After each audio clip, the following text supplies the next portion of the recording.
Distance learning is a new territory for schools and kids. Eyewitness News reporter Jordan Foster talked to one local school district about the challenges and how staff is keeping up the academic momentum for student success.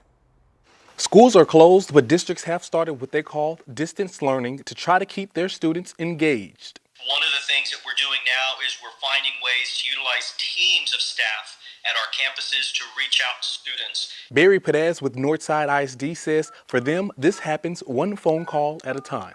So in some form or fashion, 85% of our students have touched base with a teacher. And we checked with other districts as well. San Antonio ISD says 91% of their students are engaging in online activities.